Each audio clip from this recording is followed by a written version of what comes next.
Faster storage will speed up most of your PC activities to some extent, from booting up your OS to loading apps and games. However, not all SSDs are created equal. If you have an NVMe-capable M.2 slot on your motherboard, then this is where to install your system drive. Some of the best M.2 drives right now, depending on the interface. Like the video, comment, and don't forget to subscribe. Now let's get started. Number 5. SK Hynix Platinum P4. SK Hynix is the world's second largest memory chip manufacturer after Samsung. It is, however, only recently that the company has started to sell consumer products under its brand name. This should not be taken lightly by the competition, as the Platinum P41 is one of the best M.2 SSDs to date. Released in May 2022, the SK Hynix Platinum P41 is an entirely in-house design based on the manufacturer's own 176-layer TLC NAND chips and uses a proprietary controller dubbed Aries. It also includes an SK Hynix LPDDR4 DRAM cache. Sequential performance is up to 7,000-6,500 MB per s, read-write, and random performance is up to 4M/1, 3M IOPS. More importantly, it performs exceptionally well in real-world-oriented benchmarks such as 3DMark and PCM10. The only downside is that the Platinum P41 so far has been limited availability, as it's still hard to find in the US and Europe. Number 4. Crucial T500. A somewhat surprising addition to the list of top performers is the Phison E25-based is the new, as of November 2023, Crucial T500. What makes it an unlikely leader is that the E25 controller only has 4 NAND channels compared to the 8 more commonly found in high-end SSDs. The magic ingredient appears to be its 232-layer NAND from Micron, which can propel this drive to the top of several benchmark charts versus other Gen 4 drives.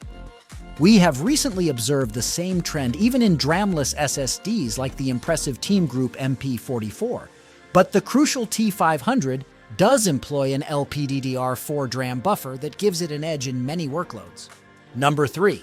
Samsung 990 Pro. Samsung was an undisputed leader in the SSD space for years, but more recently, the Korean electronics giant has often been unable to stay ahead of the competition.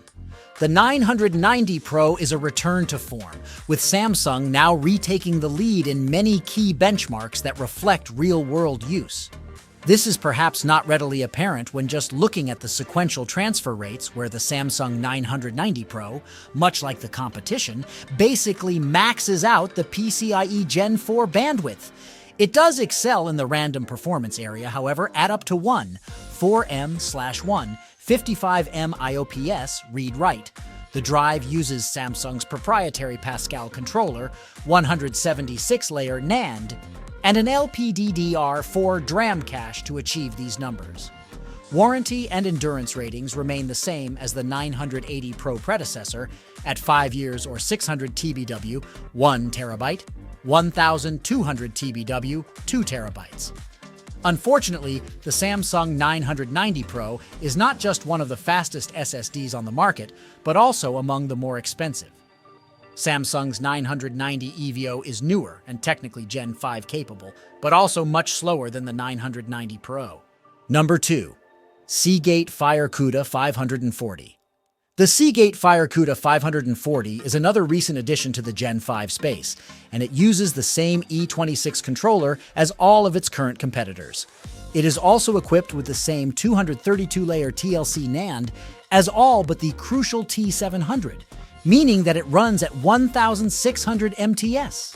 As a result, the 2 terabytes model tops out at 10,000 MB per s sequential read-write speeds, while the 1 terabyte capacity is a bit slower at 9,500 MB per s read and 8,500 MB per s write.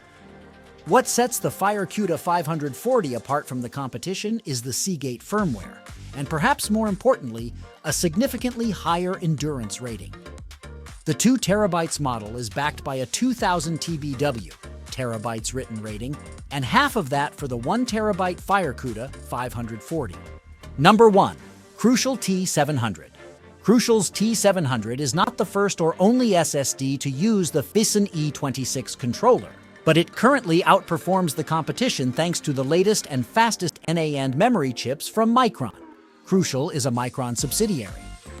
Other PCIe 5.0 SSDs such as the Aorus Gen 5 10000 and Corsair MP700, all of which also use the Phison E26, can reach sequential read speeds of around 10,000 MB per s, but the crucial T700 goes all the way up to 12,400 MB per s.